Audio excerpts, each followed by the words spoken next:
Here are the horoscopes for the week of the 4th to the 10th of December 2023. So we have a couple of movements this week, beginning with Venus moving into Scorpio.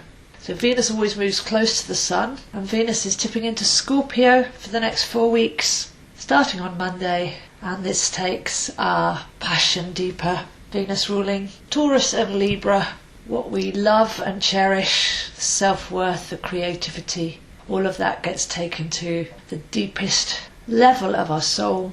And this can be a very, very creative aspect.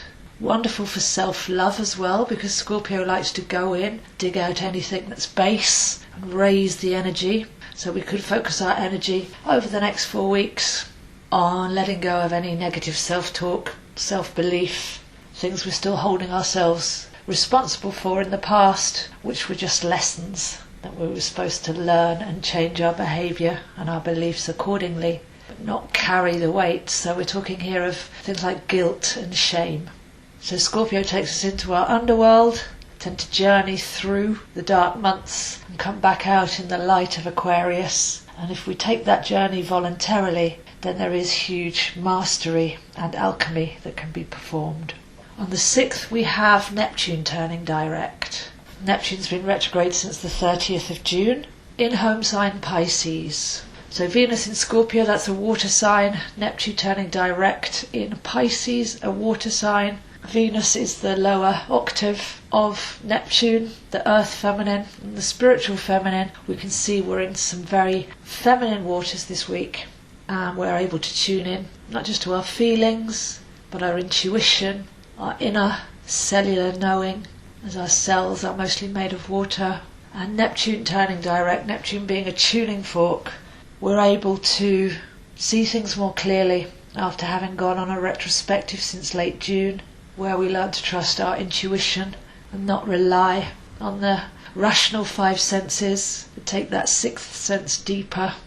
Neptune tends to reveal as veils of illusion are pulled back. So we've had the ability to question what is and isn't real, to trust our own instincts and intuition more, to perceive through the inner eye rather than the outer eyes. Because it's all about appearances. Something can appear real, something can appear true.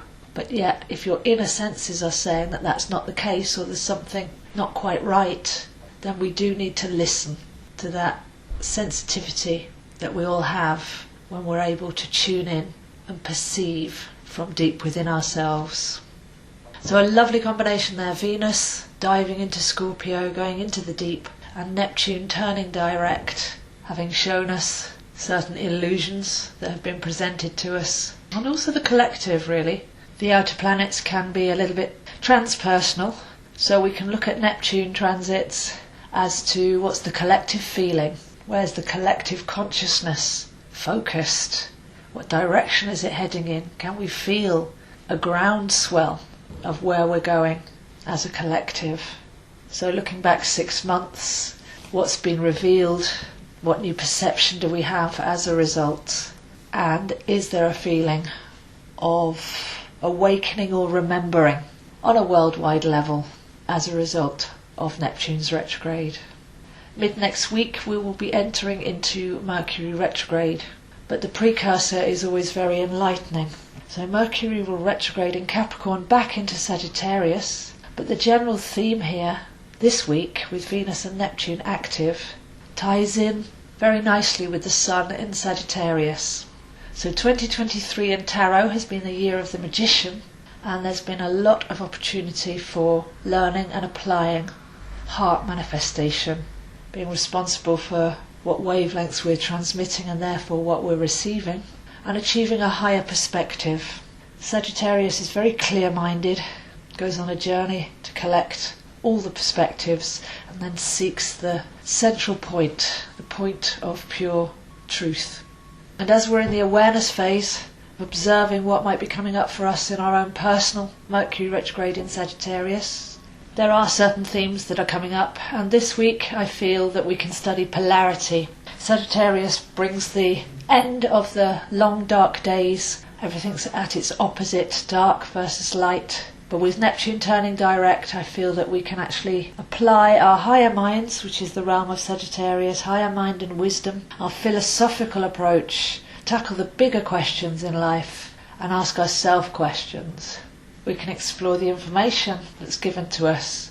Is there an illusion of choice? Is there polarity in what we're being told to believe or pick a side for? We can explore abundance. Is there an illusion of lack? We can explore personal freedom. Sagittarius is a freedom-loving sign that doesn't want to be fenced in, told what to do or think.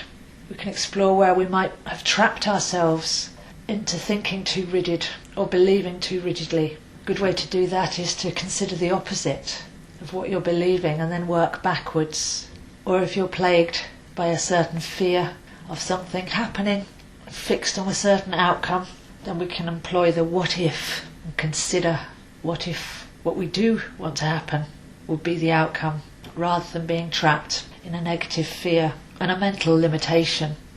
So here the combination of first phase Mercury retrograde and the wise sign of Sagittarius, while Neptune is turning direct, really does give us a chance to peek behind the curtain of our own mind, to dissolve any limitations or habitual behaviours that are undermining us, clear the way ahead with a positive attitude and to reclaim our power and sovereignty.